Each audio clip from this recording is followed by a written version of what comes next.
On this week's episode of Where Whites Work, we're looking at all the out-of-contract players for Leeds United and deciding what should be done with them. Do stay around and let us know in the comments whether we've got it right or not. We've got Jacob Dayton, of course, back with us to do that with. Thank you very much for joining us. Right, Jacob, let's get straight into it, shall we then? No football to talk about this week because it's international break. I mean, has it come at the right time for Leeds, this, just to get a few more players back, or has it just disrupted the flow, do you think? Yeah, I definitely think so. I think gives chance for Ethan Ampadu to obviously not go on international duty with Wales and get back from that injury. I think he has been a bit of a big miss in the team, leadership-wise and obviously midfielder-wise. Yeah, definitely come at the right time for us. I think we just had a little bit of a wobble, but a home game against Swansea to come back to is, we should kick on from there.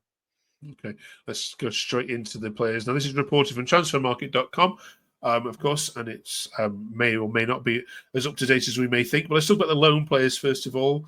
Solomon and Rothwell are two players we've mentioned a lot on this channel, and these fans have had lots of praise for. Let's talk about Solomon first of all. He's estimated to be worth 9 million. Well, 9 million euros, we should say. Is he worth a punt? I mean, let's presume you go up, by the way, here. Let's presume you're in the Premier League with all these discussions. What happens with Solomon? Yeah, I think we go for him. I think if that's his market value, definitely. Obviously, we'll have a little bit more transfer budget to splash out. And I think he's been really good, consistent, scored some really important goals. Obviously, got a lot of important assists as well. And I think, he is a Premier League player. Obviously, that's why Spurs signed him. We've seen him do it for Fulham. I think there's no reason why we shouldn't go for him and make him permanent.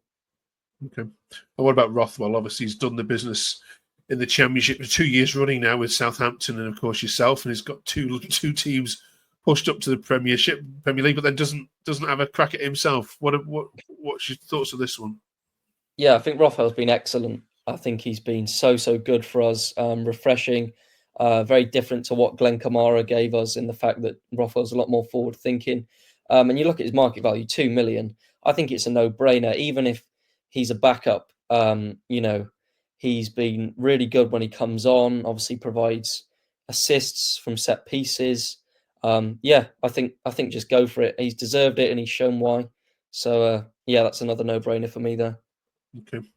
Now we come on to the ones that we think are out of contract: Firpo, Byram, and Guilavogui. Let's talk about Junior Firpo first of all. He divides some fans, but he's definitely deserving of an extension here, isn't he? Oh, 100%. Like this season, I'm pretty sure he's going to be surprised himself with the amount of goals and assists that he's managed to rack up from left back. He's been great, especially in the last few games. Been brilliant. Obviously got that crucial header against Sheffield United. And he's been really, really impressed with him this year. He's had a lot of criticism over his time at Leeds, but I think actually getting relegated with the team, and then regaining that confidence that he needs, scoring goals alongside it. I'd give him an extension. He's still 28, so yeah. Sam Byram. I don't know. I good as in leadership wise. Obviously, he's been at Leeds before, knows the club well. Can bring him on, to ensure a good result. Definitely good cover back there. It's a difficult one for me. I definitely think if we get promoted, I think he probably will be released. Don't think he'd be good enough to start in the Premier League. But there's no reason maybe why he's third choice. Difficult one. He's done quite well, I think, but obviously not as good as Junior Firpo.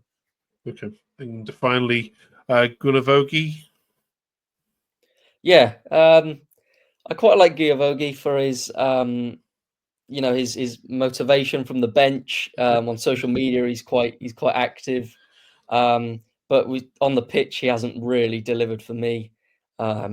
Quite clumsy. I think he is there for kind of a morale boost. And obviously, he was a free agent. We took him from, I think he was at Wolfsburg last. I think I'd probably get rid of Josh Guilavogui. But who knows? Maybe we want to keep him around for that squad boost. as a cheerleader. Okay, Yeah. 35 years old, expensive cheerleaders. Yeah. Okay.